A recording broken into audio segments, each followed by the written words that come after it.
జ్యోతిష శాస్త్రం ప్రకారం 2025వ సంవత్సరం ఫిబ్రవరి 3వ తేదీ నుండి 10 రోజుల కాలం పాటు మేషరాశి వారు ఎటువంటి శుభ అశుభ ఫలితాలను పొందుతారో తెలుసుకోవాలంటే ఈ వీడియోని స్కిప్ చేయకుండా పూర్తిగా చూడండి. అలాగే తప్పకుండా మా ఛానల్ని సబ్స్క్రైబ్ చేసుకోండి.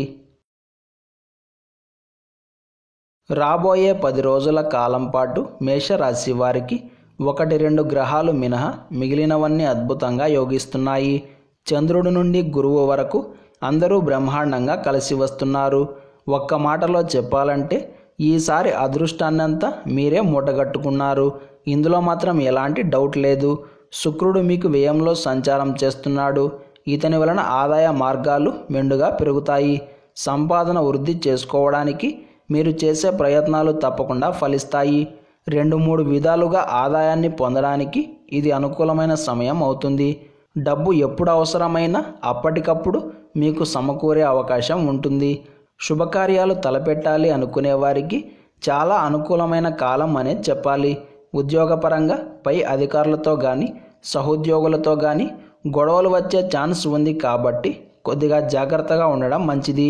మీ మాటతో అందరూ ఏకీభవిస్తారు. మిమ్మల్ని కాదు కుదరదు అనేవాళ్ళు ఎవ్వరూ ఉండరు. జీవిత భాగస్వామి యొక్క సంపూర్ణ సహాయ సహకారాలు కూడా అంది వస్తాయి.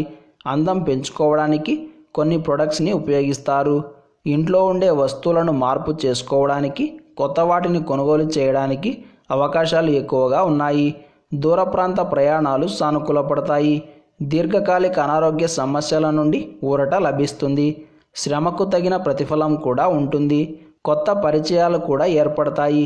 ప్రేమ వివాహాలు మరియు సాంప్రదాయ వివాహాలు అన్నీ కూడా సజావుగా సాగుతాయి. తలనొప్పి, కీళ్ళ నొప్పులు, స్కిన్ ఎలర్జీస్తో బాధపడే వారికి ఊరట లభిస్తుంది. మొత్తం మీద ఈ 10 రోజుల కాలం పాటు మాట తీరు అనే ఒక విషయంలో మాత్రం చాలా జాగ్రత్తగా ఉండాలి. పెట్టుబడులు పెట్టేటప్పుడు 1-2 సార్లు ఆలోచన చేసి పెద్దవారి సహాయం తీసుకొని ఆ తరువాత ముందడుగు వేయడం మంచిది. ఈ 10 రోజుల కాలం పాటు మేషరాశి వారు తప్పకుండా దశరథ కృత శని స్తోత్రం పారాయణం చేయండి. ఈ సోమవారం రోజున ఉన్నటువంటి తిథి పంచమి, నక్షత్రం రేవతి నక్షత్రం. రాహుకాలం ఉదయం 7:30 నుండి 9 గంటల వరకు. యమగండం ఉదయం 10:30 నుండి 12 గంటల వరకు. దుర్ముహూర్తం మధ్యాహ్నం 12:52 నుండి 1:37 వరకు. తిరిగి మధ్యాహ్నం 3:07 నుండి 3:53 వరకు. అలాగే ఈ రోజు యొక్క శుభ సమయాలు సాయంత్రం 4 గంటల నుండి 4:30 వరకు. ఈరోజు పంచాంగం ప్రకారం అన్నప్రాసన, అక్షరాభ్యాసం, ఉపనయనం, పెళ్లిచూపులు, నిశ్చితార్థం, వివాహం, గృహప్రవేశం, అగ్రిమెంట్లు, క్రయ విక్రయాలు, ప్రయాణాలు, పరిచయాలకు, వాహన విషయాలకు, నూతన వస్త్రాభరణాల కొనుగోలుకు మరియు ధరించడానికి కాలం అనుకూలంగా ఉంది.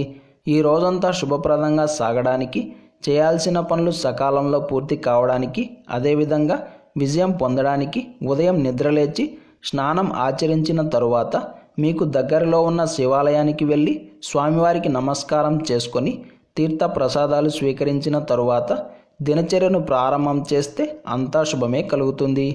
ఈ సోమవారం రోజు యథాశక్తిగా సూర్య భగవానుడిని ఆరాధన చేయాలి. ఆదిత్య హృదయ స్తోత్రం పారాయణం చేయాలి. అలాగే ఈ రోజంతా శ్రీ శివాయ నమః అనే మంత్రాన్ని పదే జపిస్తూ ఉండాలి. ఇలాంటి సమాచారం ప్రతిరోజు మీకు వీడియో రూపంలో అందాలంటే వెంటనే మా ఛానల్ని సబ్స్క్రైబ్ చేయండి.